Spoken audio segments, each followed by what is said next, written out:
Buongiorno, buonasera, benvenuti amici, welcome my friends. My name is Vincenzo and welcome to my channel, and the channel is Fountain Pen Therapy. Another great recap for you folks. Even though it's slow, it's a little bit slow in the market, and we'll take a look at that in a little while. So it's difficult to create some content or fresh content when the market is really in kind of a standstill mode here, I feel, in any event. But we'll get to market news in just a few minutes. I've got some paper to propose in my continuing quest to find the ultimate alternative for fountain pen friendly Tomo River paper. We've got some inks to propose. We got some pen haul as well. Yeah, managed, even though it's quiet, I'm still managed to get something for you folks. We got some pens to revisit, and of course I'm going to show you what I've got in store for my weapons for next week. We'll take a look at YouTube reviews, and without any further ado, Fountain Pen Therapy presents its weekly recap for March the 1st, 2026.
Okay, first segment, market news. Well, yeah, as some of you have pointed out, in the Chinese market in any event, it's the Chinese New Year, or it has been. I'm not sure when the dates, what the exact dates are. I should have looked that up before we did this. But so they're on a break, well-deserved. They're celebrating their New Year, and so it's to be expected that things are kind of on a standstill.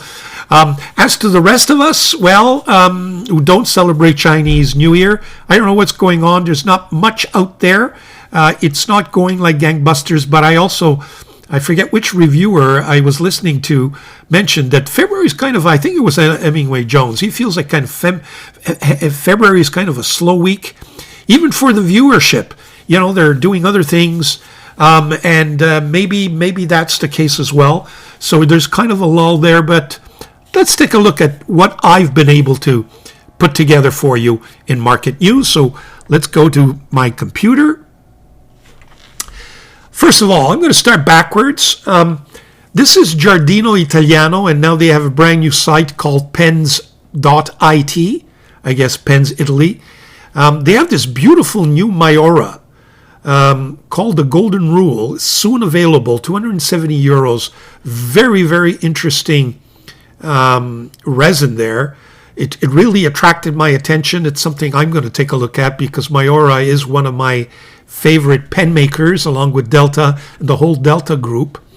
On Goldspot, there's not much there, but what I saw was this Rhodia self-adhesive pen loops. So for anybody who's looking for pen loops for their notebooks, this may be something interesting that you may want to look into. It's only $8.50, but I thought it was interesting. Yeah, Goulet Pens has got, and no, it's not the only one. It's got, let me just get rid of that. It's got this brand new offering from Visconti, which is the Visconti Mirage Mythos Fountain Pen Hades. Very nice, I must say, very nice. And it's $215.20. Now, I believe that's US. Very, very nice. And those pens, those Mirage Mythos pens are just fabulous. The nib is really, really nice as well. It's not I think it's a Schmidt nib. It's not going to give you problems, so don't think you're buying one of these Visconti nib issues. You're not going to have one with this pen. Any of one of you, I know I own a Mirage Mythos, not this one, but another one. If you haven't already looked at this pen, this is worthwhile, and at $215, worth every penny in my view. Casa Destilografica, what I've seen on their site is that Delta's come out with the new colors for the Delta Dune. It's a model that's been out for a while, but I think this color and this color is brand new. It's only 154 euros, so I think well worth looking at. Wencher's got this interesting wooden issue with a dragon steel nib, anniversary edition, that might be interested. I know that Wencher makes excellent products. So there you have for Casa Stilografica. As far as AliExpress, and we're going back to the Chinese, the only thing that I found worthy of mention that we haven't seen yet is this Wencher Mackie E Special. I don't know if any of you have gotten this. It seems to be a very thin pen. I'm not sure that this nib is kind of a Fude nib, is a number 6 size. It's probably a number 5 sized. I'm not sure, but if anybody is looking at that, let me know. Is this worth something to look at? I don't own any Mackie pens, and you know the real nice ones are Pilot, and they're so expensive, in the thousands. But this one's $87.38 Canadian. So roughly $60 American. I'm just wondering whether any of you have taken a look at that and whether it would be worthwhile. But that's it for market news. I struggled to find something for you folks this week. I really have. If you guys got something, let me know. Let me know, and you can share it in the comments. And if it's really something that everyone should benefit from, maybe we'll put it back in next week and show it to all the viewership. So there you have it. Stay tuned for my next segment. Okay, so we're back for the next segment, and the next segment is I'm going to show you some paper. So we're going to do some more testing of paper and notebooks. This one was highly recommended by many of you, and that's in my further quest to find the ultimate alternative to Tomoe River paper. And we're getting there slowly but surely, folks. And that will permit me to review a bunch of notebooks, a bunch of paper, make up my mind, and then I'm going to present to you, I think, a video summarizing everything and kind of going through all the alternatives that we've tested over time and provide you with my input as to what I think is the best alternative. And this week, the paper that I have to propose for you is IROFUL. Now, this channel has dealt with and reviewed this paper before, but many moons ago. And in the context of comparing it to Tomoe River and finding an alternative, we haven't done that yet. So here's the paper. Let me go to my overhead camera. Now, the unfortunate part about this paper is that I have not been able to find in a notebook form anything but this one, which is an A5. It's a 75 gram 5mm grid, 96 pages, as you could see, okay, and it's very thin, so I don't get the benefit of a nice thick notebook. So I would need to buy several of these. 96 pages, usually I get a notebook that has 360 pages roughly, when you count both sides. It does also come in loose leaf paper. This one is it's 100 sheets, 5mm grid, so the same thing as the notebook. 75 GSM as well, 100 sheets, loose. And it also comes in plain paper, same thing, 100 sheets, plain, 75 GSM. Those are the only three formats I've been able to find. I believe they now have even swatch cards for the inks, if I'm not mistaken. Some of you may correct me on that if I'm wrong. But if any of you know of any notebook maker that uses IROFUL paper to make much bigger notebooks that we're used to, the 300, even 250 pages, please let me know. So this is going to be the paper that we're going to be looking at this week. The notebook itself is fairly nice, okay? I mean, loose leaf is loose leaf. It's just a bunch of sheets. But as you can see, the notebook is done very well. It does open up. It doesn't have any issues in terms of staying opened, okay? It's very simple. It has a hard cardboard backing or, covers. Nothing extravagant at all. There's nothing on the grid. There's no lines other than the grid itself. There are no numbers. There's no page numbers. There's no dates. So this is not a calendar. It's just a freestyle notebook. The paper itself, when you just feel it, it has a certain amount of coating. It is thicker. You can sense that it's 75 GSM as opposed to the 52 GSM that I'm comparing it to, the Tomoe River. So there is a little bit of coating, but it's much thicker at the end of the day. So that is the paper. Now I think we've got to put it to test. So let me set up. We'll do the ink presentation and the ink swatching section, and we'll compare this to Tomoe River paper and see what gives. I will be right back. We're back with the inks. So the inks that I propose for you this week are 4 KAWECO inks that I have in my collection. I have this KAWECO, what do they call it? Summer Purple. I have KAWECO Ruby Red. I have KAWECO Paradise Blue. And I have a KAWECO Smoky Gray. It's always difficult to find a nice gray ink that's not too light and is still gray. So those are the 4 inks that we'll be swatching. I will bring in the swatching tools closer to me. Again, for those of you who've joined us for the first time in these swatching sessions, I use a folded nib for the swatching itself, and I use this stub Okoro from Sailor with the feed to write just a few words, description of the ink, etc., on the swatches. So we're all set for the swatching. The water is ready. The notebooks, let's bring in the notebooks. First of all, let me just expand here just a tiny bit so we could all get into the picture. Sorry about this, because we need to get just a little more. There we go. Okay, now we're set.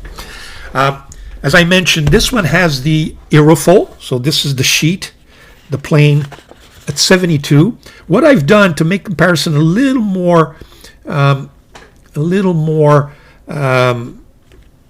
fair is that I'm using this Tomoe River paper notebook, a notepad.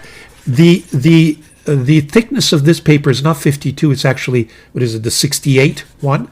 So it makes things a little bit fairer in terms of comparison purposes. So there you have Tomoe River, IROFUL. Let's start our ink swatching.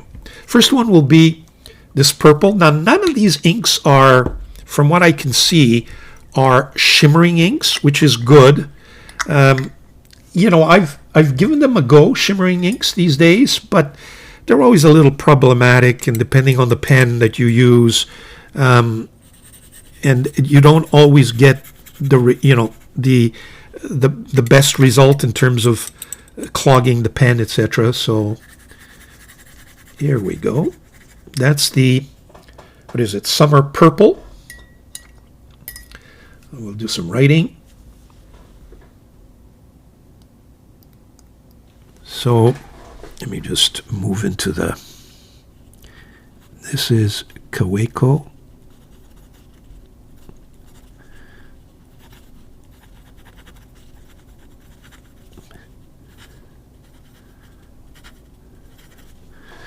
And this is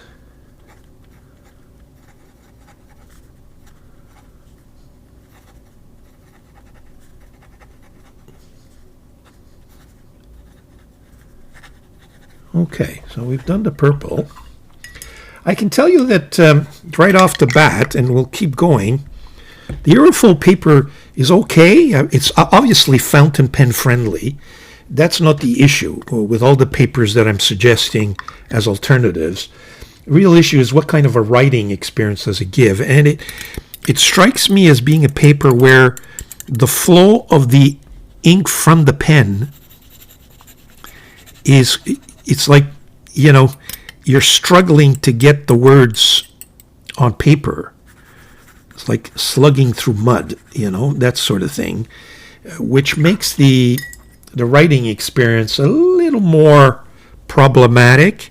But again, I'm using this dip pen. We will test it, I would say, in a much better way later. We'll ink some of the pens with the inks and actually write with real fountain pens. So this is KAWECO Ruby Red. Yeah, you can see that the flow is not perfect. Whereas on the Tomoe River, it's just easier to write. It's not as if you're slugging through mud, as I mentioned. Okay, so that's the Ruby Red. Let me just, my fingers are all wet here. Okay, this one is the KAWECO Paradise Blue. Okay.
Okay, next is this smoky gray.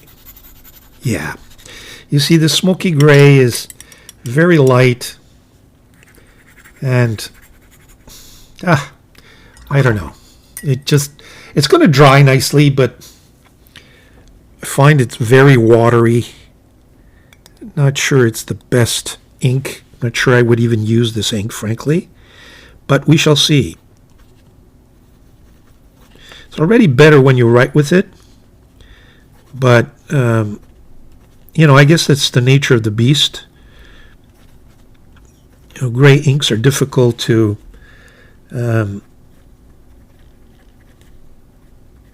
get you that light gray, or to get you gray. By definition, it can't be dark, right? So otherwise it becomes black. It's just maybe a color that I don't appreciate as much as I should.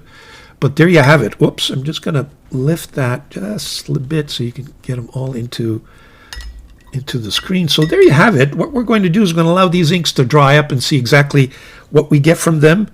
And we'll be right back. Okay, so we're back with the ink swatching, and let's kind of compare. I think that the performance of the inks, in terms of how they show up on paper, is absolutely not only comparative, probably very, very similar to Tomoe River. I mean, look, you have to. It can't be perfect because swatching, by definition, you'll have some variance. But these are fairly standard inks. They don't have much shimmer, and I would say they're not even much sheen, but there is some shading there, and you can tell that whatever sheen shows up on either swatches is very similar in all the colors, in fact.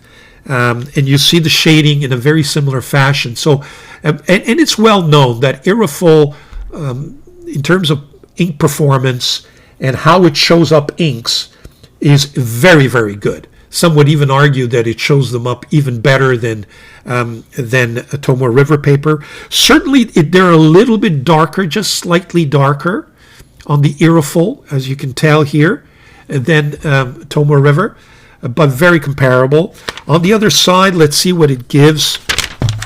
As you can see, even with swatches, it is much more. Let me just tear that off. Look at the difference. There's very little bleed through. There is bleed through here.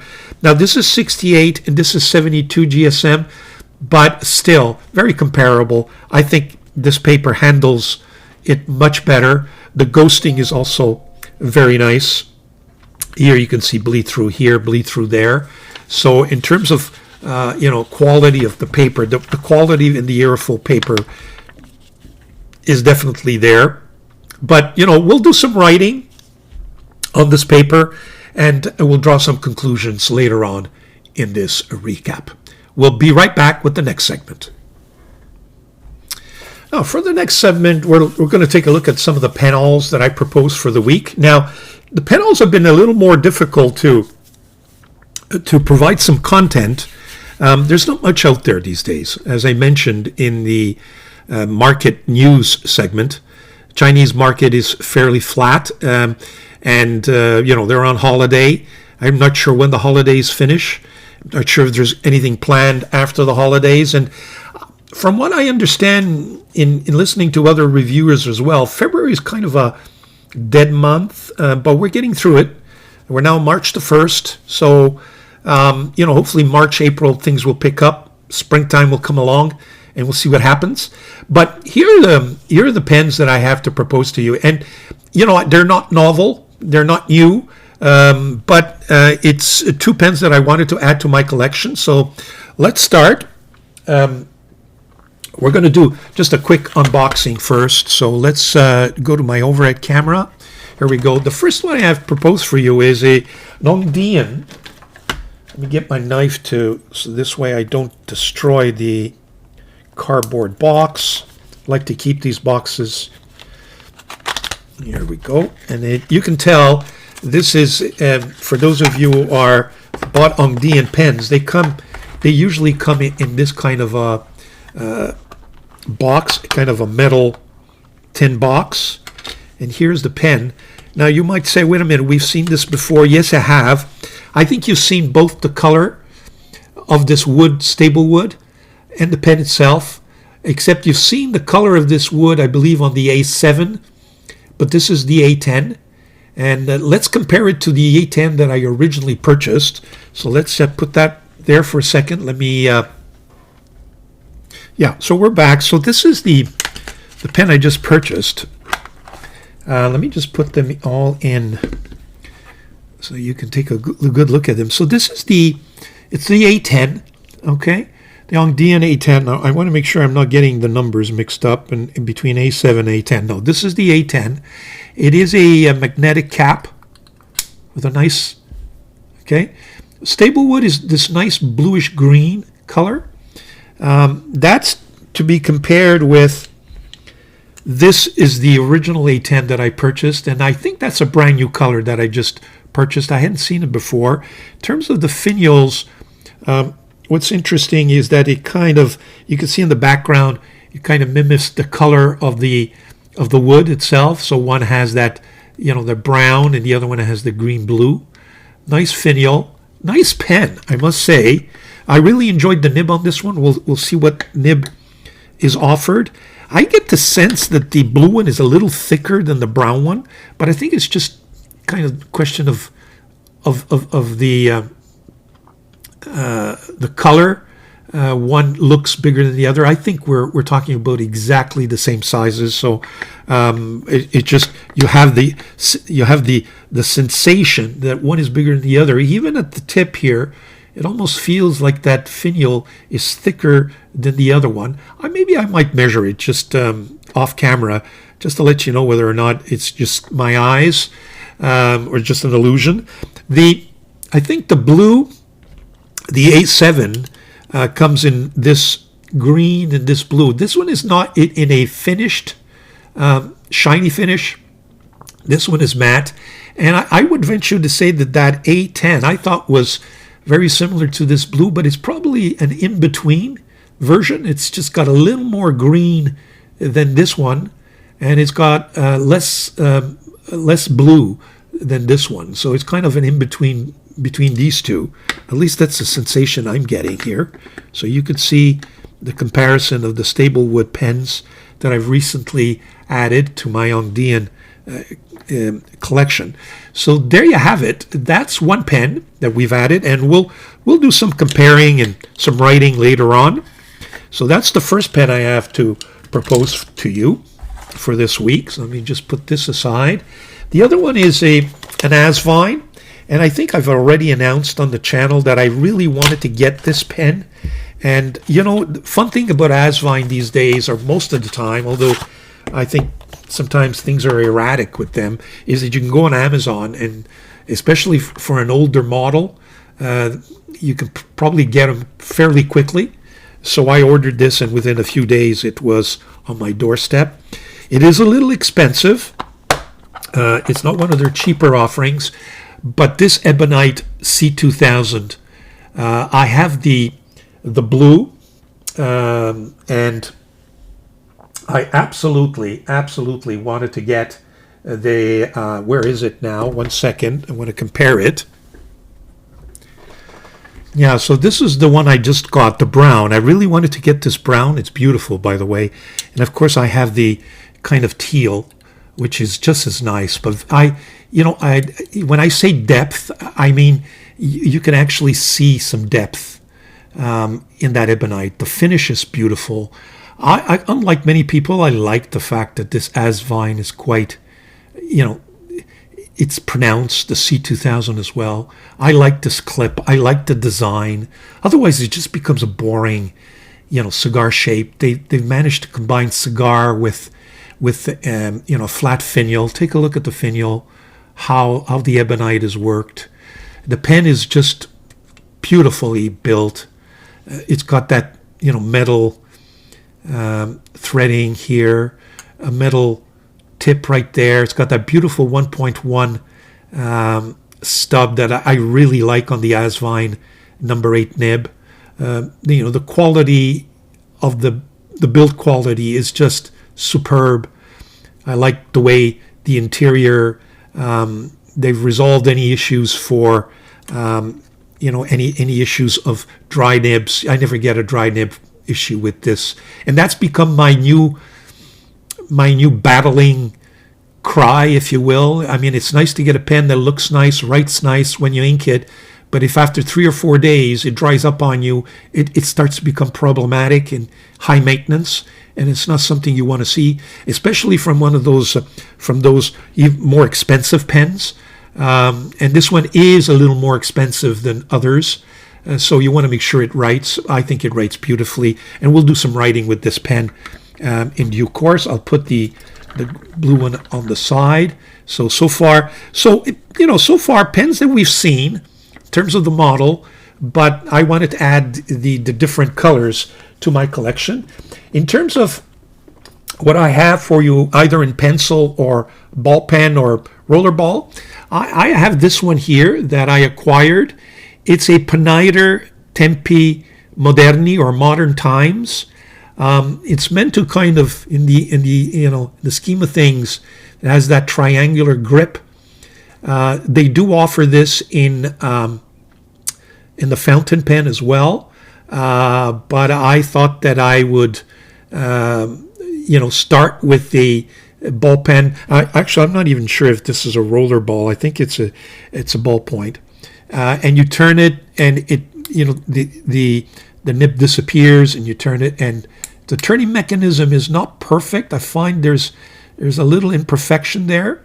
I have to look into it. You see, it doesn't fall into place as you would expect it to. I'm not sure why, but we're going to play around with this pen and maybe get back to you. Oh, there you have it. Now it's fixed properly. We'll do some writing with that. So nice color. I'm not sure what this is all about up here. You know, why that is right here. But there you have it. Hopefully it writes as nice as it feels. So we'll add that to the panel. No pencils for this week. So those are the three pens that I've added to my collection this week. Others have come in, which I'll introduce in due course. Some very nice, and some of them are Grail pens again. But we'll reserve that for another recap and maybe for another detailed review. So that's my pen all. And what I propose next is that we do some writing with these pens. So I'll set up and I'll be right back. Okay, so let's do some writing. What I propose is that we take this. This was my original A10. I always have a hard time remembering that it's a magnetic cap as opposed to unscrew. So I end up unscrewing the barrel. It's got this beautiful rose goldish color, or brownish color. That's the new, I would say to you, it's a kind of a new version of the Ongdian nib. It's got the year on it. Very nice. My recollection is that this nib wrote really nicely. So let's do some writing here. This is the one that I've had for quite a bit of time. So this is the Ongdian. By the way, I had to re-ink the pen. It was basically empty. Ongdian A10. I'm just going to put brown wood.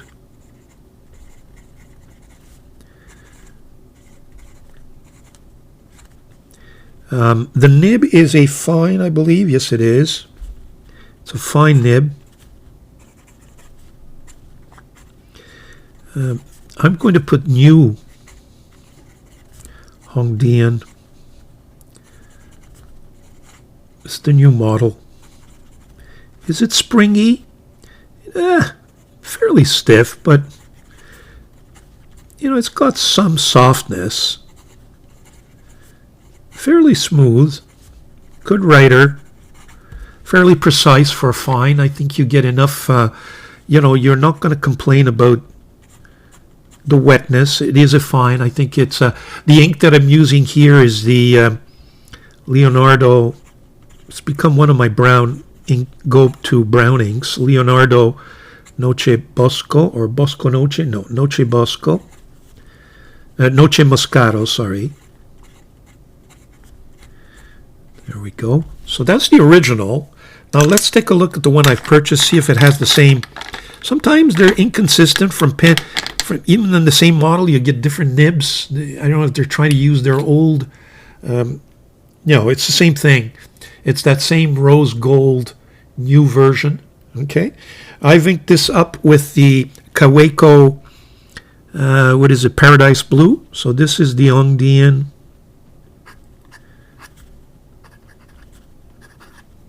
I can tell that this nib is a little more scratchy. A10.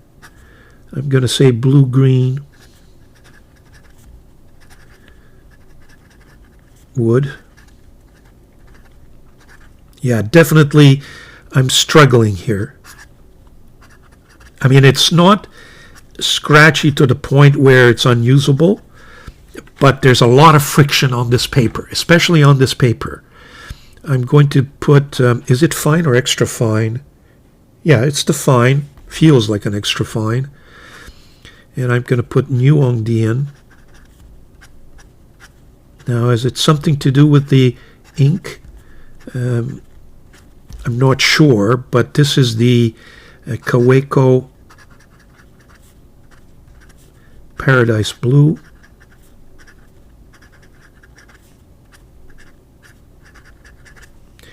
In terms of wetness, comparable, but I got to tell you, not as fine tuned as the other one. A little more friction, a little more feedback. Next one is, let's look at my original, or the first one I have, or the only one I have actually. This is the Asvine, and this nib, C2000 Blue Ebonite.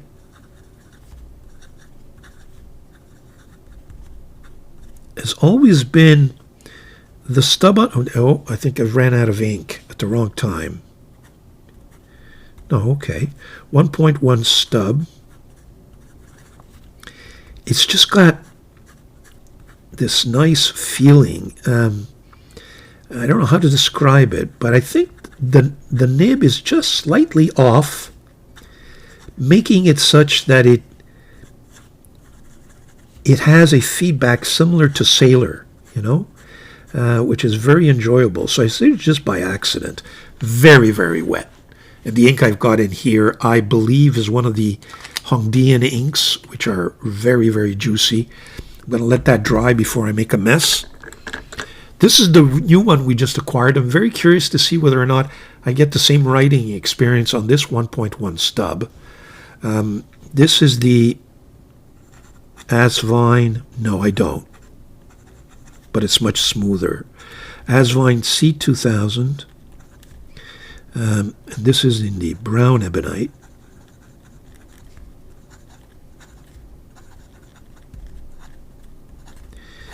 It is a 1.1 stub, but it's writing much finer than a stub. But the line variation is very nice.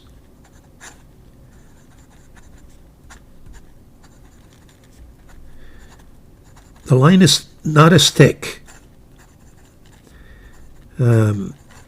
which is nice because it doesn't make it a messy, over the top gusher. You know what I'm saying? So I'm happy with this. I think it's a nice compromise, but it is a little different from that I mentioned. But I think this is more an accident than anything else. I'm not going to touch that nib. I like the writing experience. It makes it a gusher, but that's okay. That's okay. Now I've got two of them. Very happy. I may very well add the third color to my collection. I believe it's a green, if I'm not mistaken. May very well eventually add the third to make the entire collection. I just love these ebonite pens from Asvine. There you have that. Now maybe we could just write with the Modern Time Peniter on this side, just to see how it writes. Hopefully it writes. Yes, it does. Peniter Tempi Moderni, which is modern times in Italian. I mean, it's a ballpoint. I don't like ballpoints, but sometimes you need them. It's a fine. I can't say that it does not write properly. Quite the contrary. It writes very nicely. It's just, the writing experience with a ballpoint, I'm beyond that right now. I think I can tolerate a rollerball and even a pencil, but just ballpoints are just not my favorite. But this is particularly smooth for a fine nib, I find, which is, you can see, it's not a struggle. In terms of how the paper is handling this writing sample to date, you can see it's handling it very, very, very well. Even with the gusher, I can't see anything. There's very little ghosting, which is a little bit different from, what you would expect from real Tomoe River paper. There's always a slight bit of ghosting. Not bleed through. Very exceptionally will it bleed through the original Tomoe River 52 GSM, but you will definitely have to deal with some ghosting. And very little here. It's 72 GSM on top of that. So how does it handle the same thing with the ballpoint? I mean, you're hardly noticeable, other than the imprint in the paper, because it is a fine ballpoint. You don't see anything. So the paper is handling it very well. Is it a fun experience? It's okay. I'm not sure it's my favorite alternative yet. The verdict is still out. But there you have the pen all, and there you have some pen writing samples for this week. What I propose is that we move on to the next segment. I will be right back. Okay, so we're back with the Pens Revisited section. I have a couple of pens here to propose that I'd like to revisit with you, some of which are part of my collection and that I've pulled out recently, some of which we've looked at very recently for the first time. So without any further ado, let me get that notebook again. We'll get the IROFUL notebook. We'll keep going and keep writing on it just to see how it all shapes up. First of all, I reviewed this pen this week. I mixed reactions from you guys. Some thought it was unique and found it interesting. I think at the end of the day, given what I'm going to show you in a second, may not be worth the money. That nib is interesting, but I'm not sure it's extraordinary. From what I understand, people have said that this is essentially a Bach nib that's maybe opened up a little bit, and then they've put that second layer to kind of stabilize the railroading, etc. You can tell that the feed suspiciously does look like a Bach feed. I'm almost tempted to remove that slit or that layer to see what gives underneath, but I just spent too much money on this pen to kind of ruin the nib. I've noticed it does. There's another company by the name of, or another brand by the name of Balayoi, and it's using the same Fullen flex nib, but on pens that are resin. But again, I'm not sure the price justifies. This is the pen after a week. I reviewed it during the week, last week. So it's less than a week has gone by. Here it is. As you can see, it's not giving me the best performance. I have to really push it in order to get it to write. I'm not sure it's not a railroading issue. I think it's more a dry nib issue more than anything else. You see, it's not consistent. So if I want to be perfectly consequential, or in other words, if I'm going to be paying attention more and more to dry nib issues, then I need to tell you that after a week, I'm not happy with this pen. As you can see, you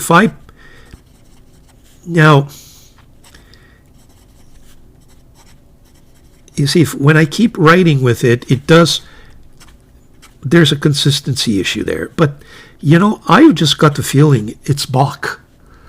It's the Bach nib that I've never liked. You can see the more I write with it, the more it gets going. So it's not, in my view, a railroading issue.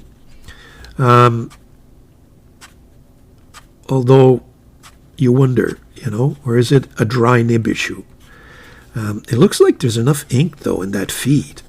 And it may be just the nib is just not, for whatever reason, it's not allowing the ink to come down the slit in a consistent way. So it may very well be not a dry nib issue, but maybe just that second layer that's meant to prevent something or other maybe is doing too good of a job, and it's not allowing the flow of the pen. I don't know what you guys think. I don't know if any of you have this pen. Let me know. I know the ink is a gusher ink, so it's not a question of ink being dry or anything. As you can see, if I put enough pressure, it writes. But if I just do a light, okay, now it's coming better, you see. So I don't know, maybe it's just a question of using the pen and getting those tines going. You see, now it's drying up on me. Is that a railroading issue? I'm not sure. It may actually now be out of ink. No, it's not out of ink. The ink is full. So there you have it. I'm just not happy with the pen. I thought I'd revisit that just to show you what it feels like after a week. Contrary to that pen, this is the Wingsung, and you guys know that I'm fallen in love with this Wingsung 630. I'm getting more and more every week. This one has a bobby nib grind of a stub on that new Wingsung Broad Steel number 8 nib. Let's see if it writes. Yeah, look at this. Wingsung 630. I'm going to put red finials.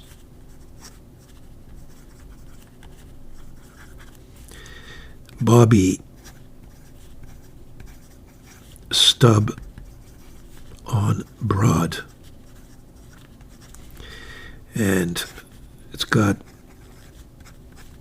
Yamabudo. And this is a fun pen to write with, I can assure you guys. Worth every penny. So, these Wingsungs don't have a dry nib issue. That I can tell you. Speaking of, let's look at my D6. I wanted to revisit. This has been laying around for a while now without being used. I just want to see how it reacts after, a couple of weeks of non-use. Let's see. I think it too has Yamabudo, if I'm not mistaken. Yeah, it's a Yamabudo. Folks, this is an absolute joy. The springiness, smoothness of what some of you believe is an over-the-top sort of design in the pen. I love this pen. It is indeed my first, and I can consider it as such, Chinese Grail. Very difficult to get these days. I'm not sure there is any left out there. But my advice to you is that if you see it anywhere, and if it popped now, I don't know if they're going to start, difficult to say in the Chinese market. There's no expression of limited quantities anywhere or a numbering system. So you don't know if they're just going to start a new production because the sales are going well. I have no idea how they're going to approach this. I've got a feeling that's it. But if you can find it anywhere at about $400 Canadian, that's what I paid for this. I think it's worth every penny. I'm loving this pen. So this is working out really fine. I've also kind of criticized my Parker Duofold. This cost me a fortune. I did have dry nib issues in the past. Let's just see if I haven't used it all week. Let's just see how it performs. Yeah, there you go. Last time it surprised me, and it wrote fairly okay, and I was expecting it.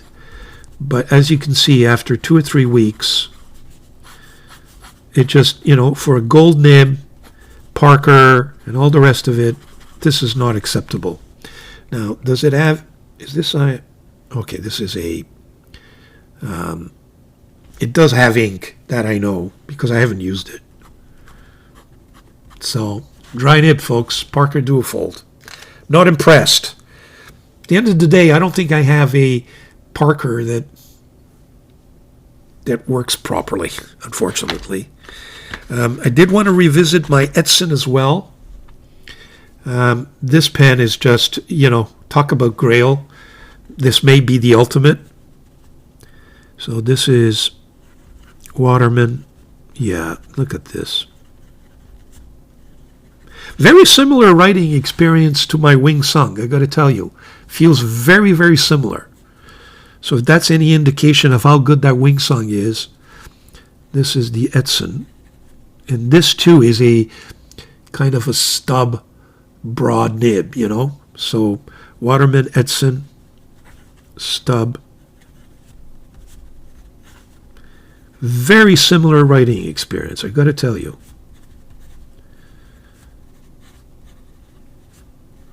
The ink in this one, I believe, is Diplomat Royal Blue, which is a nice ink. We saw those inks, I believe, 2 recaps ago, if I'm not mistaken. So this pen never disappoints. Never, never, never disappoints. Lefted, I think I introduced it in my last recap, and I revisit, and it just writes beautifully. The same goes with my Legacy. This is my Schaefer Legacy 2. Some people say that this is smoother than the Waterman Edson. I disagree. But it's still a very, very juicy. And that's,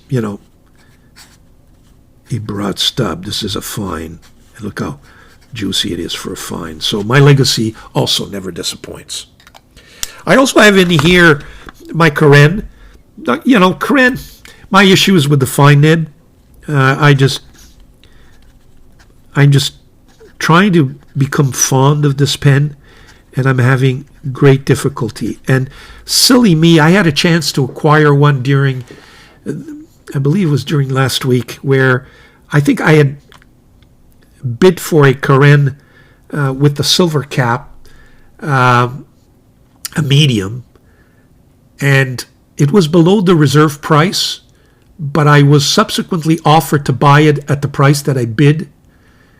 And silly me, I did a calculation. It was in euros, plus 50, 60 euros to have it delivered.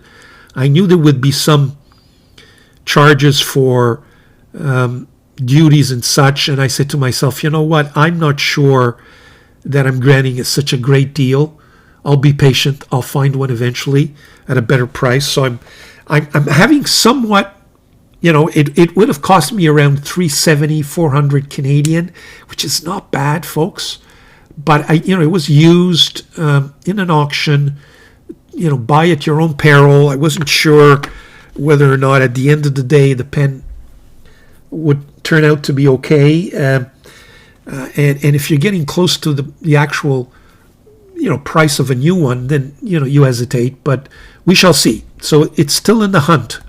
I need to get a medium to be convinced that this Karen is can have any competition or can compete with these two. So far, it's not the case. Lastly, I brought out this much maligned pen. This is my Mont Blanc Solitaire Vermeil Pinstripe 146. Beautiful, beautiful body. The pinstripe is really nice. It's in a Mont Blanc. It's got some real, solid, heavy feel. And that I think is all silver. That nib is a disaster. I chose to get a double broad on this pen, and it early years where I was looking only to buy broader nibs, usually stubs, but these pens didn't, the Mont Blanc didn't offer them in stub, but they did offer it in double broad. I'm even wondering whether there's an oblique in there. I don't see it. I even magnified it, and I don't see it. I think it's just a double broad, and it just doesn't give me the writing experience. Let me show you. Maybe it's the way it's giving me the same problems that my Lamy 2000 gives me. In other words, if you don't write in the proper sweet spot, it kind of skips on you. So this is the Mont Blanc, and I just inked it, so it will perform a little bit better. Vermeil Pinstripe. There you go. It kind of, and it's it's a 146 essentially. What I do like about the pen or the nib is that no matter what ink I put in it, it will give me this shading. In other words, between light and dark. But that's just because I think the flow is not consistent. So depending on the stroke, it will have less ink and give you a sense of it being lighter, and then it will gush and give you a sense of being darker, which is, if I get, in itself a fun experience, but it just doesn't give me the sense that I'm in control of the writing experience. Take a look at that. You see, it's just not consistent. So these are one of the candidates for a future nib adjustment by some nibmeister. if I ever get to one. This definitely, I need something to be done to it. Well, either that, or I've just got to find a replacement nib, pay the big money, and just because I would love to be able to use this pen on a more regular basis. So there you have my pens revisited for this week. Hope that kind of was fun. Showed you some different, inexpensive Chinese and more expensive Grail-like pens. But that's my revisit for this week. And stay tuned for the next segment. But I wanted to come back and revisit this paper at the end of the day and give you my final thoughts, because I think we've completed all the pen writing for this recap. At the end of the day, here's what I think about this IROFUL. It is definitely a high quality fountain pen friendly paper. I have no doubt about it. It does have a little bit of a coating. I think the inks do show up fairly well in this paper. So in terms of showing off the characteristics of inks, I don't think that's a problem. There's a little bit of a coat that makes it like an experience similar to Clairefontaine and Rhodia. So if that's your go-to paper, then you'll find this paper very, very similar in my view. It does have a tendency to be sticky, so the writing is slightly sticky. It's not as free-flowing as fountain pen, friendly Tomo River paper, especially the original. I find that the original Tomo River paper, the ink just, and the flow of the writing is so much smoother and so much easier, if you will. This one kind of sticks a little bit too much. Is it an alternative? Probably. But does it give me a similar writing experience? Absolutely not. I don't know what you guys think. Weigh in. I really would like to hear what you guys have to say. It's a great paper. Don't get me wrong. I don't think that this is not a good alternative. The other thing, of course, is that I would be limited in terms of the size. And again, if you guys know of IROFUL paper being available in a bigger notebook size, let me know, because that could influence my choice at the end of the day. So there you have my final conclusion, at least for the time being, on this IROFUL paper. We'll be right back. Okay, so for this next segment, weapons for next week. Again, I try to every week come up with a theme that drives my choices. Not always easy. And you try to, you take some inspiration by either some comment from a viewer, a pen that you've just received, a pen that you just reviewed, and you kind of try to come up with something original. After a while, you kind of go back to things that you may have done several months ago, but that's okay. I think the fun part is, okay, what do I do next week and what pens do I want to use? And in doing so, I'm hoping to be able to do a rotation and get to use all these pens that I have, because I do enjoy them all and I have no intention of selling any of them. So I got to start using them and make sure I get them all in my rotation. So this week's weapons, or next week's weapons, are going to be inspired by that Fulin Flex pen that I reviewed last week. So what I did is I went back in my collection and I took a sampling of all the so-called flex nibs, but steel nibs. I've taken out of the equation all my so-called flex gold nibs, be it the Peniter quill nib, the Scribo Field of Flex nib, the Aurora Flex, etc. I kind of removed them from the picture because they're gold and just stuck to steel nibs. Some of these nibs are, and I know that a lot of you are going to say that's not a real flex nib. Flex nibs should do. When I say flex, I mean a nib that has more than just simple, soft, bouncy feel. like the Dieman, for example, or any other, softer, some of the Mahjons, the number 8 now, you can say has a little bit of softness. It's just a little more than that. And even the way the nib is manufactured, as a slit, it has maybe, curvatures on the side that have been removed, meaning that the nib has been modified enough to resemble a flex instrument. But I agree that some of these are either just a bunch of gushers. They just throw in a lot of ink and don't bounce back and don't give you that flexy feeling that some of the vintage nibs can give. But having said that, this is what I've got in my collection, so this is what I propose. And I've got a series of pens, four?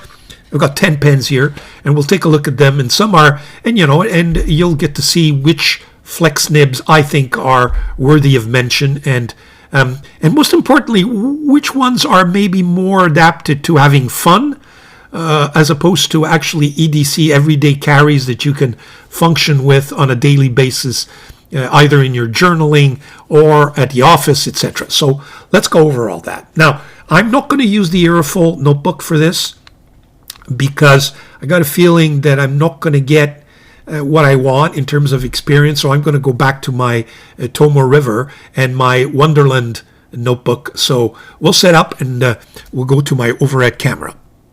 Okay, so here's the notebook. This is my Wonderland 222 notebook, and it's Tomo River. I'm getting more and more the feeling that this one has been recently purchased, so it probably has not the Sensen, but the number, what is it? And I keep forgetting now. I believe number 7 Tomohaga machine was the original, and number 9 machine was the second one. So it's the second one. So it's not the original Tomo River paper, but the one in between and right before Sensen. Okay, so let's take a look at it. Well, we saw the full in. The full in, unfortunately, hasn't given me what I needed, but I will try to maybe prime it so that it can work again. So I primed it. I just kind of pushed the feed in the converter just to see if it can shed some ink. Yeah.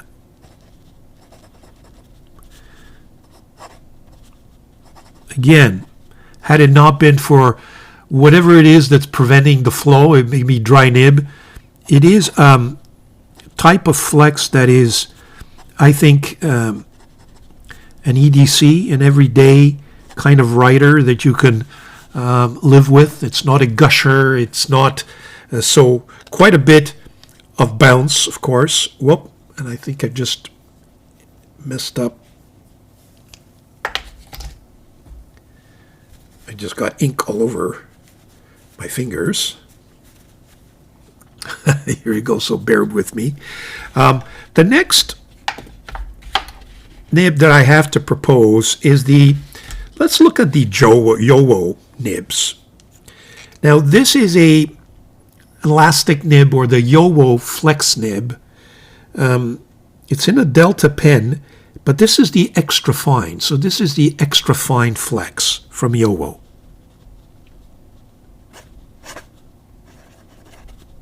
Yowo number 6 steel extra fine, not extra flex, extra fine flex nib or elastic nib. Yeah, so this is, I think, one of those nibs that you can definitely use on a daily basis. This is not a true gusher. As you can see, it's pretty consistent. It just kind of, you've got to really push it to get some line variation. It just kind of pushes ink a little better through the feed for an extra fine. I mean, look how gushy it is, but without giving you that feeling that you're losing control or railroading. So that's the extra fine from Yowo.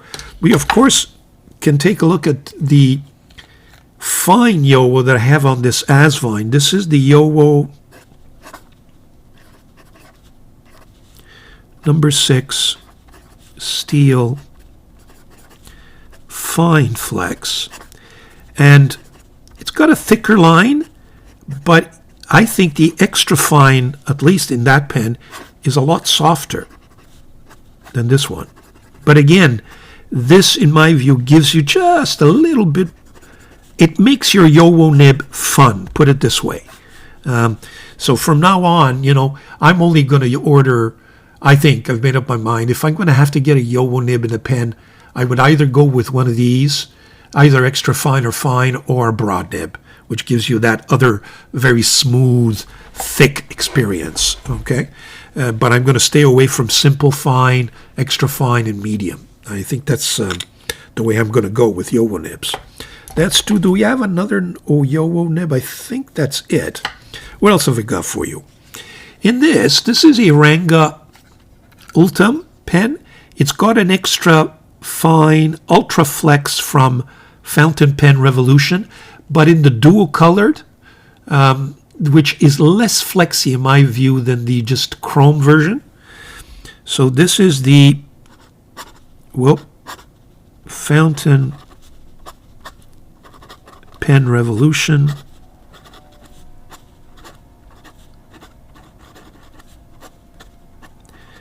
Extra fine Ultra Flex. And I can tell you right away that this is not going to be, in my view, an everyday carry. This is a pen you can have some fun with. It's one of the better flex nibs, I think, especially for a, as you can see there, it gives you quite a bit of line variation. You can see, especially if you know what you're doing. There is some railroading, but I think it's better than the Mag 600, which is sometimes uncontrollable. But again, this is a fun nib, and for somebody who likes to do calligraphy and knows what they're doing, I'm not sure that that Fountain Pen Revolution nib is an everyday carry, but mileage can vary. This is an Ebonite Ranga pen on which I've put in, okay, this is an Osprey, this is an Osprey fine nib with the slit going from one end to the other.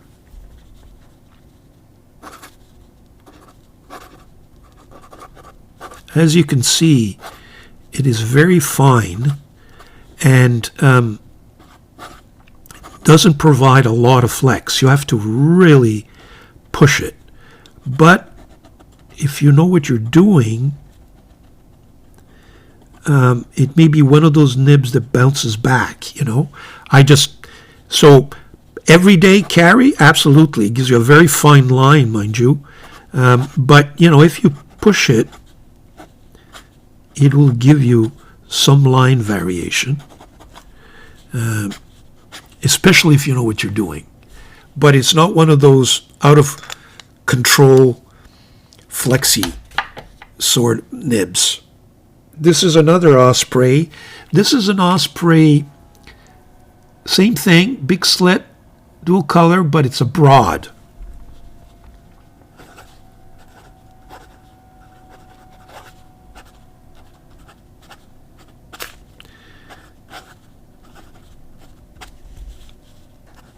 It gives you some line variation, not a problem. And gives you a nice thick line. If you just do it normally, I'm not sure it's broad.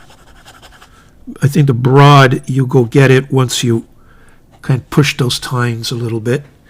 It's okay. It's fairly stiff unless you know what you're doing. Okay, so it doesn't give you that natural bounce. You'll have to go get the bounce, so to speak. Okay, just give me a second. I'm going to clean up that botch that you see right there before it makes a mess, and we'll flip the page. Okay, so we're back. We've turned the page. The next one I have proposed for you, this is the what is it? Good Blue, I believe it is. And it's, for the love of flex. Again, steel.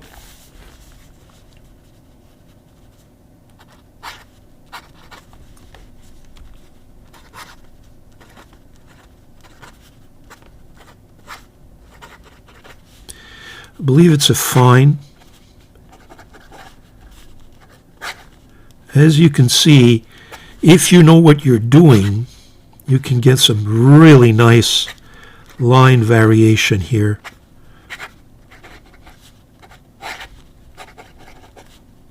One of the better, and I think that's a true flex in the sense that it does mimic or does resemble a vintage. And I think it's also, you see, if you don't, it doesn't railroad on you, and if you just do a light touch, you can manage to use it on an everyday basis without difficulty. Very good nib.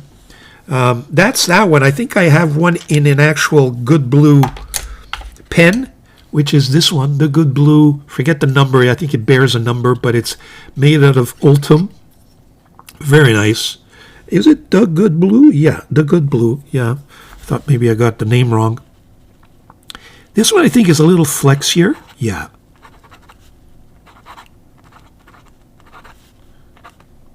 This one is much flexier than the other one, and it's railroading on me. That one I find was more... I try to do the same thing same writing as I did with the other pen, and I find that this sometimes railroads on you. It's a lot softer. There you go. If you push it too much, it gives you problems. A little bit like the Mag 600, whereas the other one didn't give me the same headache. Because it's softer, it has a tendency to, not flow properly. If you do it softly, very softly, you're okay. But the moment you start to write normally, it might railroad a little bit, but you can get it going again fairly quickly. Again, would I use this on a daily basis? No, I don't think so, but we'll give it a go during the week and see, come back and let you know. Next is this, what some people would say, this is just a nib that's been modified to make it gush, and it's become a gusher. I have a tendency to agree with that assessment. Paid quite a bit for this nib. It is a Jinao 9019 with no converter, so you got lots of ink in there. Feeds really well, doesn't leak, and you got a Jinao 9019 or a Jinao number 8 size nib that's been ground and slit from top to bottom. So this is the Jinao, and there you go, number 8. Steel, of course, flex.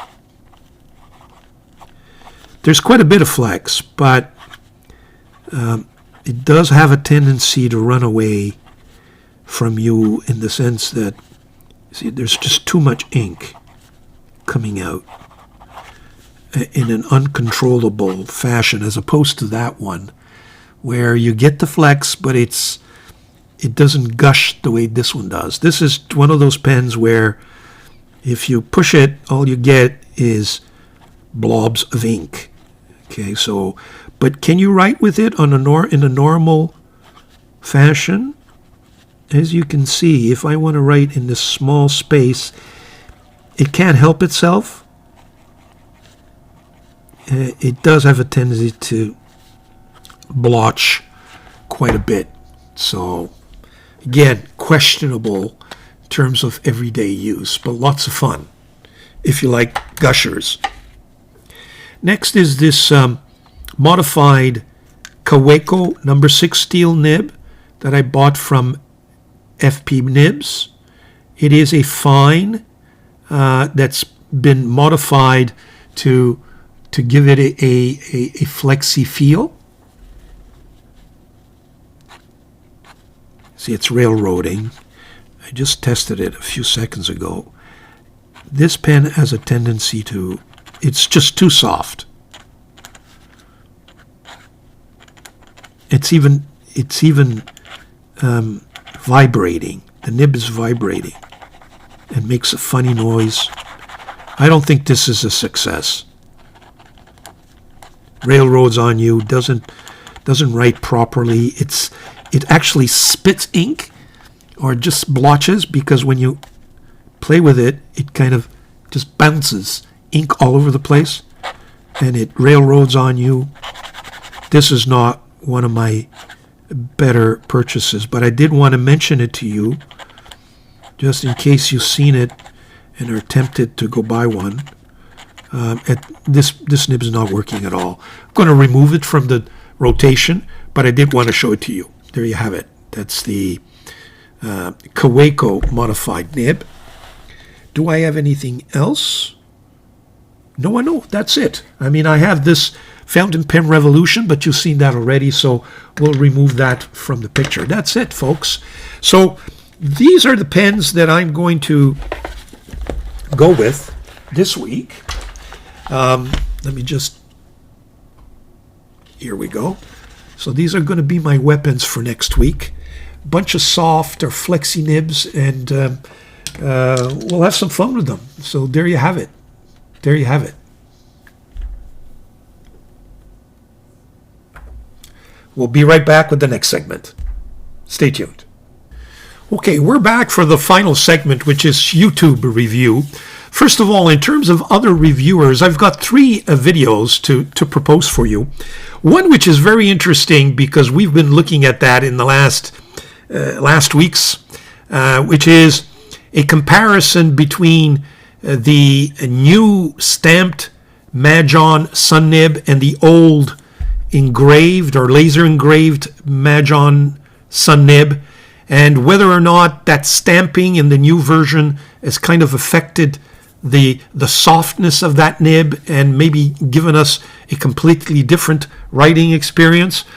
Doodlebud has weighed in, and I think he has similar conclusions to mine. In fact, he kind of goes the other way. You know, the suspicion was that the stamping in the new Sun Nib kind of affected adversely and negatively that softness.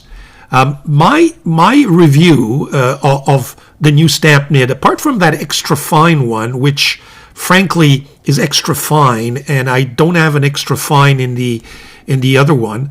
When you look at the medium nibs and maybe even the fine nibs, I don't think there's a great difference there. In fact, I've ordered a new Mahjong P139 in, I got the white, I've got the orange, and I was missing the black and gray crushed ice version. I want to see how it comes in, whether I get the new nib or the old nib. I'm curious. But he comes to the conclusion that there's not much of a difference. In fact, he kind of likes the new one better than the old one. So there you have it. He's weighing in. He does a very detailed comparison. He always does great stuff. So you're welcome to digest that, and it gives you another point of view. I also want you to take a look at Hemingway Jones in his live of this week, his live show, which is, you can see it afterwards, after the fact. He goes through a power ranking or a ranking of different brands. Very interesting. Take a look at that. See if you share the same opinions as my friend Tim does. Then, of course, I got Mick, not of course, but I've got Mick L. Again, he's one of my favorite YouTube reviewers. I always take a look at what he's got to say every week. He does an interesting comparison between the Parker 25, that nice Parker 25, and the Mahjong B25, and he comes to some conclusions. So if you're interested, I always like that Mahjong B25, and I'm always on the lookout for the Parker. But I'm going to get it. I'm going to get a deal. If I can get a deal, I think I'm going to get it because that's a fun pen. The Mahjong B25 is a really fun nib pen to own, and it's not expensive. And you can get it for very cheap, and it's kind of a pen that you can throw in a bag or, take on a trip somewhere and not worry about losing it, etc. And it performs fairly well. So he does a comparison. Those are the 3 videos that I recommend for this week.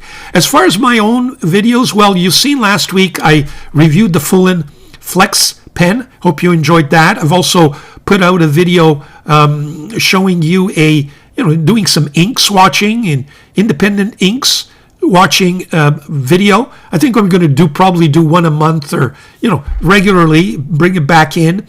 I take a look at 4 inks from Van Dieman's and their special edition inks done for Pen Chalet from the Ocean series. So take a look at that. Very interesting. Van Dieman's. And you get a 10% discount with my code that you have in the description. Take a look at their inks. I've ordered more inks from them. They had a special, and I think I've ordered about 8 of them. They're coming in. When they come in, we'll take a look at them as well, and it's just going to add to my collection. And I believe there's another a continuation of that Pen Chalet or the Ocean series that's out as well for Van Dieman. So those are the 2 videos I put out last week. What have I got for you next week? Well, I think I'm going to finally publish my review of one of my pocket pen, Grail pen, which is the Delta Dolce Vita Mini. And there's some fun historical facts there that I want to share with you, including some stuff, an interview or a chat I had with Mr. Nino Marino, one of the founders of Delta, who will give you a little bit of history there with fun anecdotes. So there you have it. I think I'm going to publish that this Wednesday probably, unless, again, I'm blown away by some major pen that I get. And then maybe add another bonus video for you on the Friday of next week as well. We'll see how things work out in that regard. So there you have it in terms of YouTube reviews. And that also completes this week's recap. Hope you enjoyed it. It's a little slow. It's going to get quicker. I've got some really nice pens coming up, and I'm brace yourself, folks. They're coming up. And hopefully things will also kind of speed up in the market and give us more content to share. If you have any ideas for content, please don't hesitate to comment, send them to me, and I will be more than glad to share that with all the viewers and give you more content. That's what this channel and this particular recap is all about. Provide you as much content as possible so you can digest it slowly with the timestamps, or over some coffee, over breakfast, or even with some popcorn on your lounge chair, and relax and take it in like a movie, as they say. Thank you very much for joining me again. If you haven't subscribed, please do. It helps. Keeps the light on. Keep the light on, as my friend Hemingway Jones says. So, ciao. Have a great week. Enjoy your inks, your paper, and your pens.